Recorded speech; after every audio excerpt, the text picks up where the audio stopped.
All right, I actually had some makeup done before we went on. I've been powdered, so we continue to step up the production values here at Monster Energy AMA Supercross and FIM World Championship. Atlanta now in the books, and for the first time since 2005, a new winner has broken through in this series. Yeah, Davey Millsaps. Yeah. What a breakthrough he had here tonight in his hometown race. Did what he had to do. He got out in the start. He had a little help from Chad Reed making that mistake. Very rarely do you see Chad Reed make a mistake like that, and that was a costly one, and that could have been a big one. He was lucky to get back up and finish in that 6th position, but what a great ride for Davey Millsaps and Team Honda, 1, 2, 3. Kevin Windham in 2nd, and my good old buddy from Colorado that lives in Texas, Andrew Short. You know, every weekend I go down and I talk to Andrew. I said, man, you can do it. You just got to be a little bit more aggressive. It seems like when you get around your teammates, you're a little bit tentative. And it wasn't his teammate tonight, but it was Timmy Ferry. And they came together, and hopefully the guys, you know, they'll be able to see it on the CBS broadcast tomorrow because they went bar to bar that last lap. Yeah, that was for 3rd place there. And, you know, once Ryan Dungey had some problems and had a big points lead and lost it all in the West Region Lights, people started theorizing, could that happen to Chad Reed? And honestly, Chad, so consistent throughout his entire career in this sport, it was hard to believe he'd have problems, but he salvaged a 6 tonight. It could have been even worse, but to know that Reed isn't going to even finish on the podium every week guaranteed definitely opens the door up. Well, and the thing about it, last week when he finished 2nd, he lost 3 points to Kevin Windham. Kevin Windham gets 2nd, he gets 22 points. Reed ends up 6th, which is 15, so he loses another 7 points tonight, so he's lost 10 points to Kevin Windham in 2 races. Right, so Kevin's in the hunt. Now it's basically within 1 race, 25 points.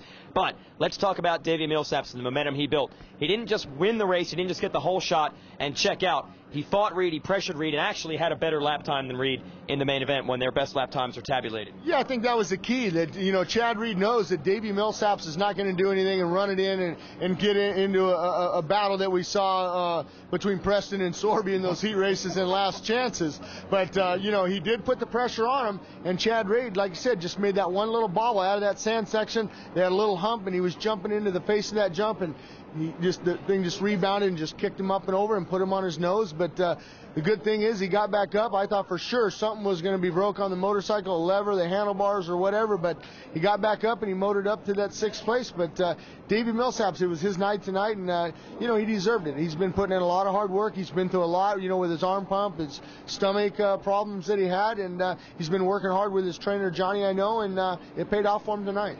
Now, also Honda victorious in the East Region Lights Division opener. 2 big favorites come in here, Ryan Villapoto and Josh Grant. Those are the riders who had won these races before, and I think those are the riders a lot of people expected to come out on top, unless your name is Jim Holley, who thought that Trey Kennard would be the favorite, and lo and behold, Trey Kennard in his first Supercross race ever comes out on top.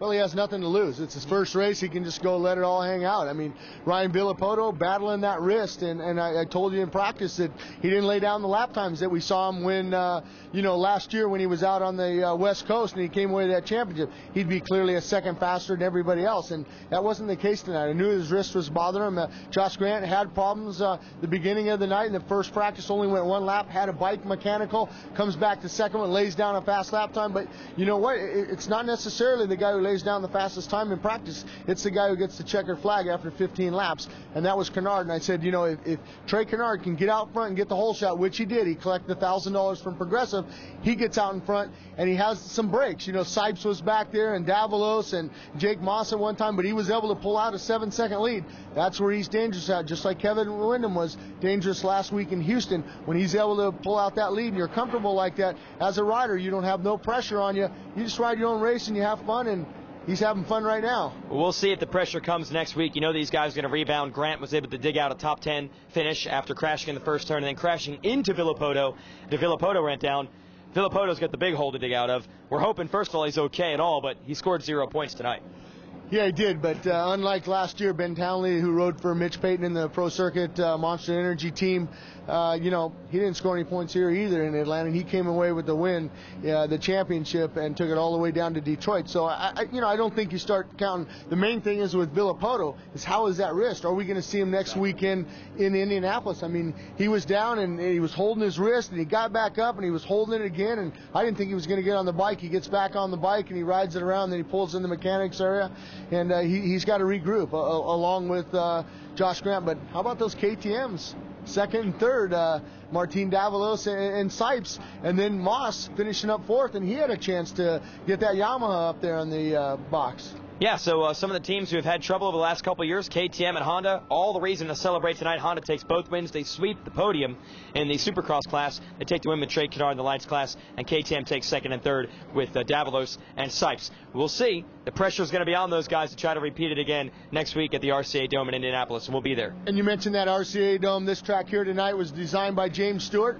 Well, the RCA Dome, that's going to be designed by Chad Reed, so we'll see if it plays in his advantage. Maybe he's going to go back to Live Nation and say, look, I want to change a few things on this track. He's going to not have any stop jumps, I guarantee you that. No stop jumps next week, I can guarantee you that now. So Reed, he definitely needs that comfort of home right there, his custom-built track, because he's on a 2-race losing streak, which at one point we thought he'd been every race throughout the rest of the year.